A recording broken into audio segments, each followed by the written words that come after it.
everybody, today I'm going to review the recently released Lion-O from the Masters of the Universe ThunderCats crossover line. I pre-ordered this from Amazon back in April of 2025 for $19.99, and it just arrived in the middle of August. And unsurprisingly, the card got banged up a bit, which I know is a risk when you order from Amazon, but that wasn't that important to me. It is currently about $21.50 online at Amazon, but it is in stock there as well as at Walmart.com for the same price. The front of the packaging shows that it's for ages 6 and up. The back says, Lion-O, Lord of the ThunderCats, battles back the ancient forces of evil from Third Earth to Third Eternia. The back also has some nice artwork, shows Chitara and Battle Cat Man sold separately with a copyright year of 2025 and being made in China. Inside the package, we get a small sheet that shows the parts you could switch out. You also get a 6-page comic book.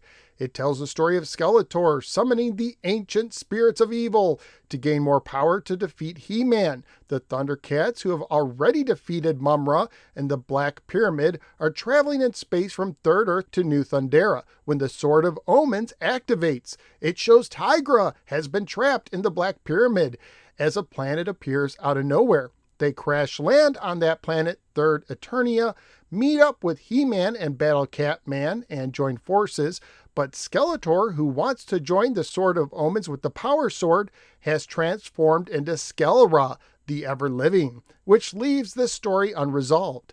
Lion-O is already in his MOTU gear right out of the package. Several small plastic bands hold most everything in, which I cut from the back. He comes with alternate hair, shin guards, left hand, which looks like Thing from the Addams Family, a belt, as well as the Sword of Omens. One nice touch is the sword shows the ThunderCats logo on one side and the Eye of Thundera on the other.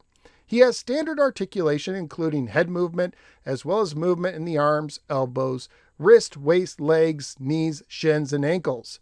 His chest protector has a spot to hold the sword in the back. You can make Lion-O bald, but with divots on the front and back of his head, he kind of looks off-putting.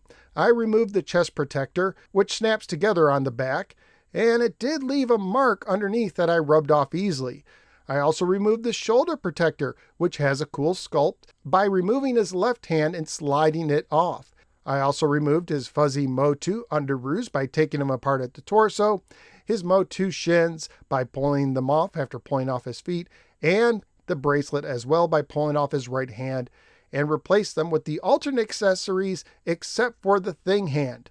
This gives him a great, and I mean great, classic look in my opinion. There is a spot on the belt to plug in the claw shield to hold it as he travels, but in my opinion it doesn't sit well. It looks a bit goofy, which is why I left the claw shield on as a hand.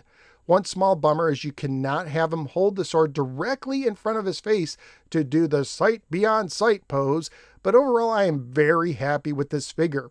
I saw some of the other modern Lion-O figures over the years, and either I didn't care for the look or the price or both. But this figure is one of the better looking figures of the original style when you swap out some of the included parts. If he had only his MOTU gear, although it looks cool, I may not have gotten him, but as it is, I can easily recommend him to Lion-O fans.